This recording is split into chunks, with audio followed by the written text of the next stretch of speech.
Welcome, hello, and thank you for watching us, and especially thank you for joining us today. I'm sitting here with Johannes Duncker, co-scenarist of The Teacher's Lounge, one of the 5 nominee films for the LUX Audience Award 2024. Thank you so much for your time and your availability to give us some insights for this mesmerizing film by Ilker Čatak.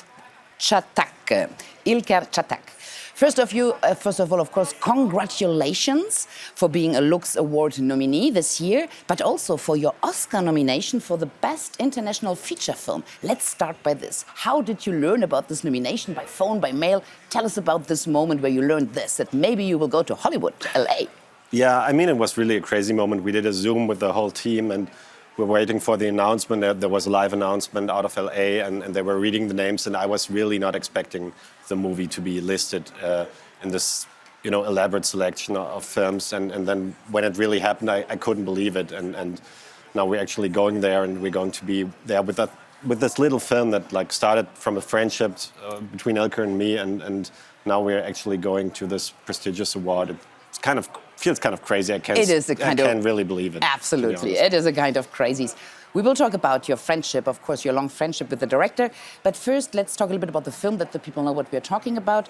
The Teacher's Lounge won already a European Film Award, a Goya Award, and the list is even longer. And it was premiered last year on the Berlinale, so a real success story already.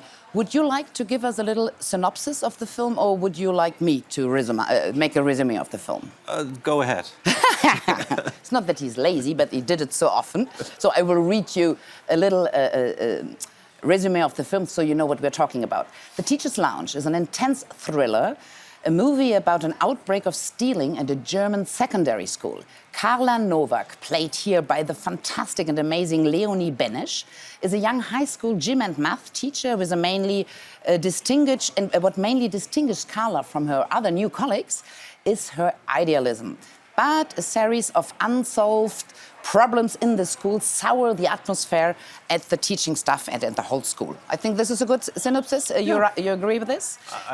Yeah. What was your inspiration behind The Teacher's Lounge? Why doing a film about school problematics? Yeah, I think the origin of it was something that happened to my sister. She's actually also a teacher for mathematics, and she told me about a series of thefts that had been going on at her school. And I told Ilker about that, we talked about that, and he reminded me of something that had happened at our school that I had kind of forgotten, that also some students had been stealing at our school, and there was a frisking of the pupils in our school, quite like it is in the film. An investigation, and this pressure, everything we feel here in this film. Exactly, and the students were told to get out their purses and show if they had money.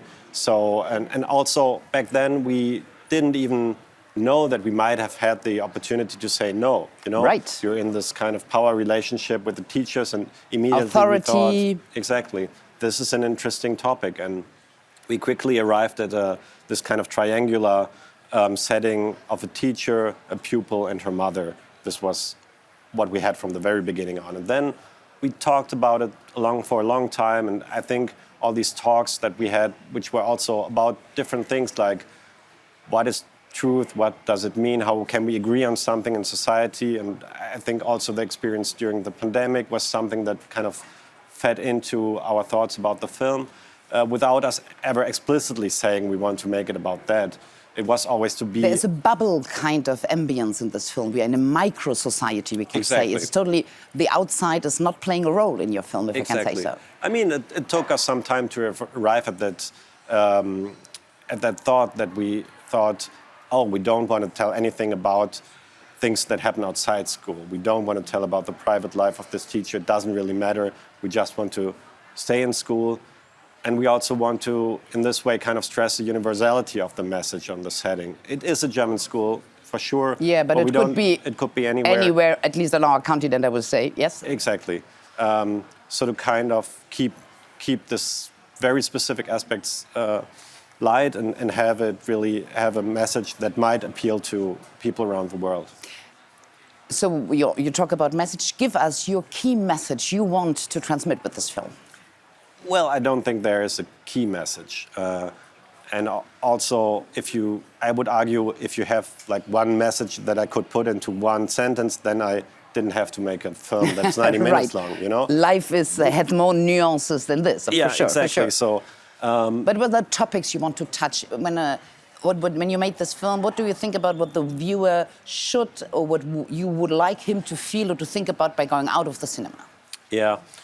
I mean, I think there are a lot of topics the film touches on, but I mean, a couple of core things might be things like you can want to do the right thing and still fail. You know, we see Carla Novak, and she's an idealistic teacher, one that I would like to have. Absolutely. And I mean, in some aspects she fails, but in some aspects I would argue she's also successful, you know? Totally right. And it's kind of this question do you keep in believing what you do, even if the society is not made for this idealism? I think in this case, it's more a problem of the school system and less a problem of her personality or her approach to things.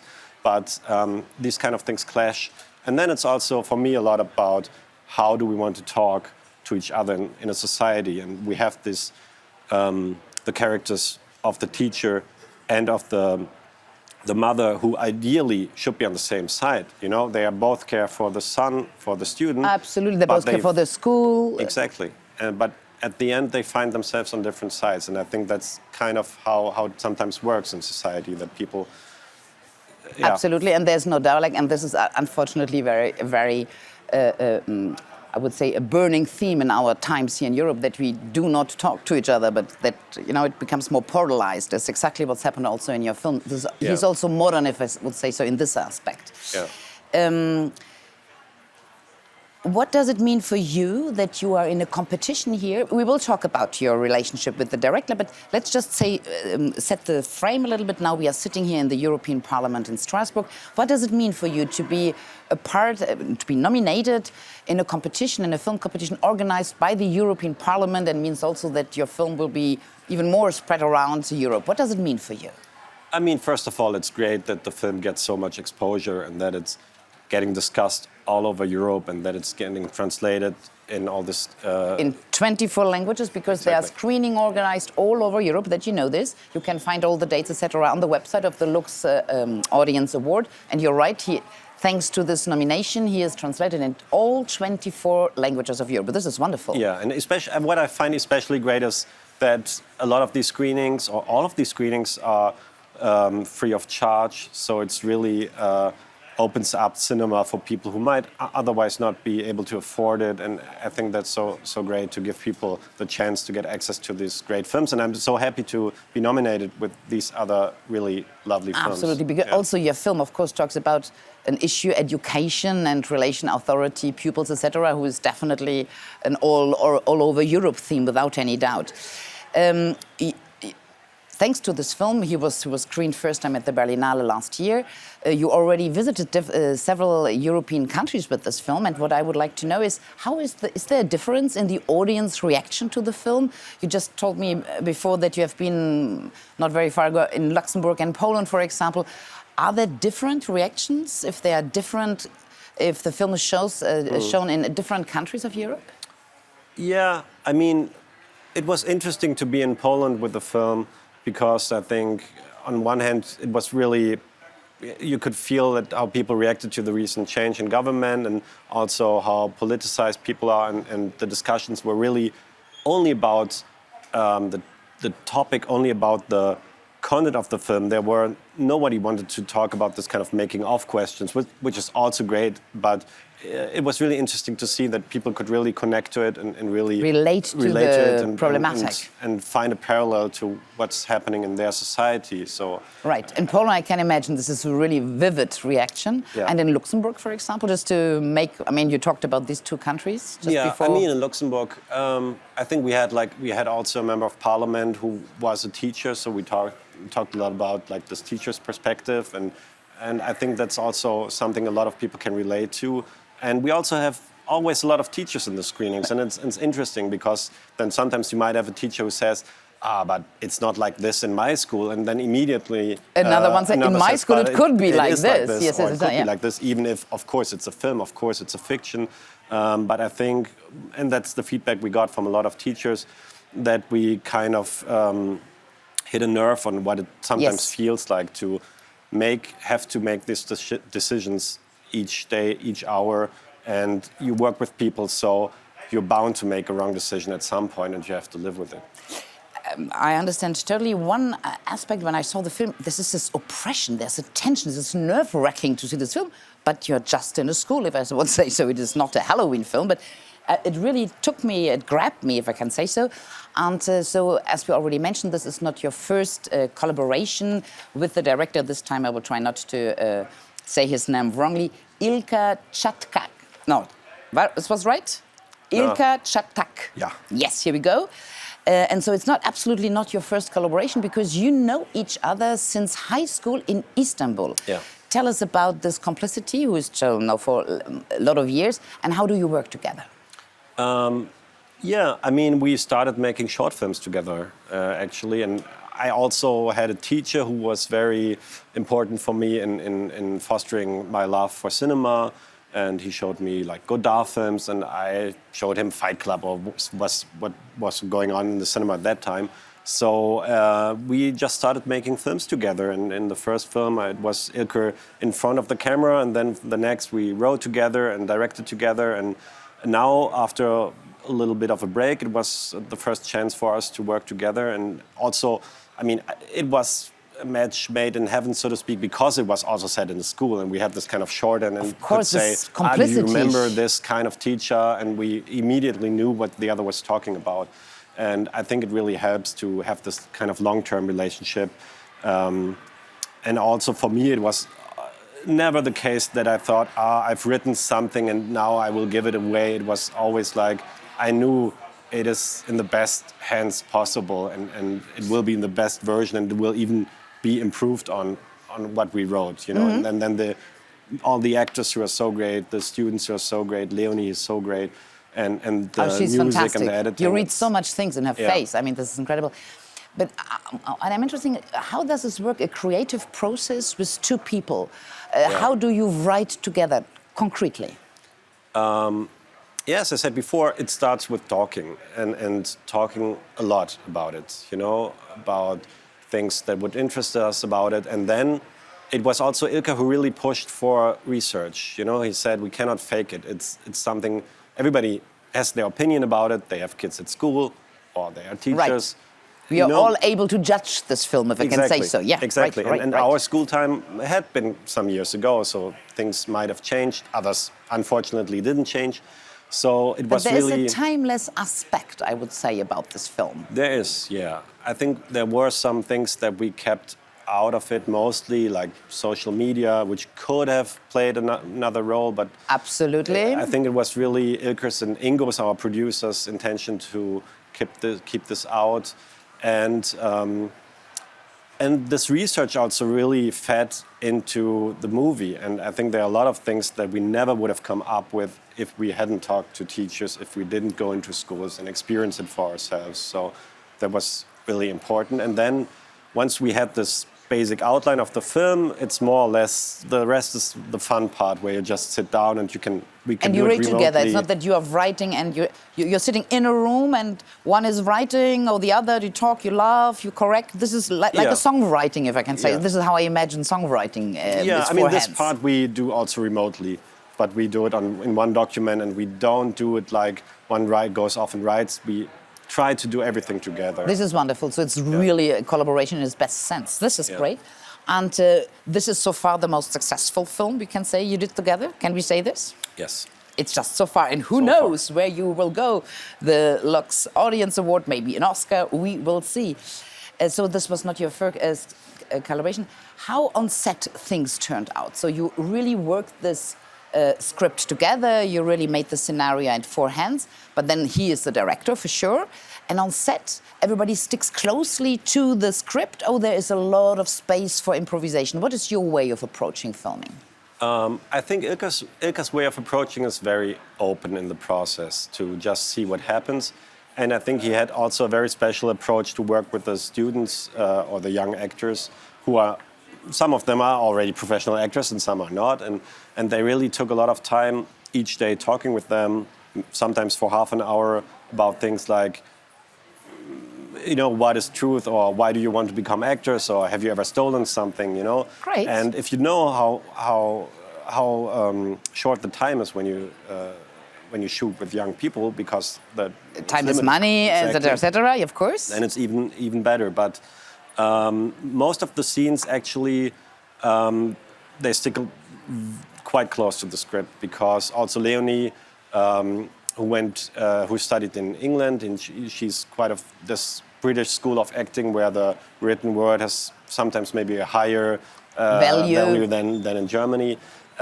So of course that kind of made me happy that she said, "Oh no, I want the to say exactly the words were written there. I trust what you've written," and of it's course rewarding for you, of course. It is, but of course she brings so much to it that sometimes some scenes we could just take out completely in the editing, because she already, with like just one moment of her face, she says it all. Exactly. So. No, her face is incredible. This is so much a mirror of an open and sensitive soul. You read on her face. I love this very much. I mean, you said before we do not want to talk, but just please, if there are any anecdotes from the set you want to share with our public, maybe? Is there anything funny happened? Well, I actually wasn't at the set, so I can only relate what other people said. But I know that, for example, when Ilke met Leonie for the first time, and we wanted to cast her in the movie from the very beginning, because we had like put pictures up of and she was the kind of translucent personage who went well with this film. We had seen her in The White Ribbon by Michael Haneke, which was great. And absolutely. She never had gotten this kind of big roles. And she said she wanted to do it, but she doesn't get along with kids very good. This is funny. So yeah, but I guess it doesn't show. So. Yes, and this is why you're an actor. You can even act somebody who relates very much to kids, because this is really not what you feel in the movie. This is funny. This is funny. Okay, I think we are.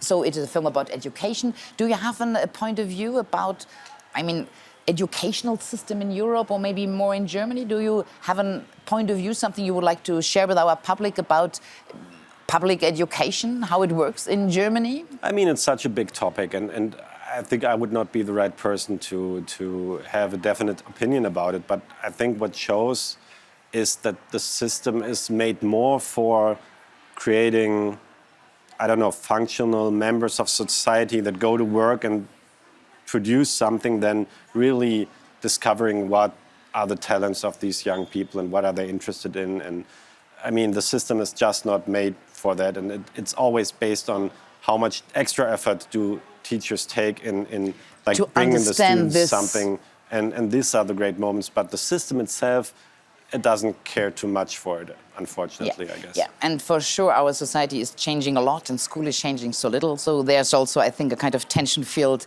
But we will see how this turns out in the years to come. There's one theme I'm sure you have something to say about it, because it's about raising young Europeans also in your film.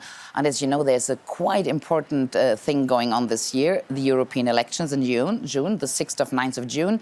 Do you have anything, what would be your way to give some motivation to people to go to vote and to defend our European values? It's a quite crucial election we are looking up to. It can turn out that the enemies of our Europe are maybe in the majority. Yeah. What could you say to the people who are watching us to say, go and vote? Yeah, I mean, I'm not sure if I'm the right person to do this. But everybody is the right person to do this, Johannes. I mean, especially the situation right now in Germany, I think it shows, and fortunately, the last weeks have shown that there are enough people who stand against this movement towards the right, and who stand in a firm middle ground. And I hope that we can, turn out and go to vote and kind of show that this is only a minority in Germany and hopefully also Europe. Absolutely. And finally, it's with the voting. You really show the limits of the society. Yeah. Let's hope that you all go to see all these wonderful LUX Audience Award films, and also that you go to vote in June for the European elections. Thanks you so much for watching us, and thank you so much for your time, Johannes Duncker. And as we say in Germany, for good luck Toi Toi Toi for as much awards possible. Thank you. Thank you.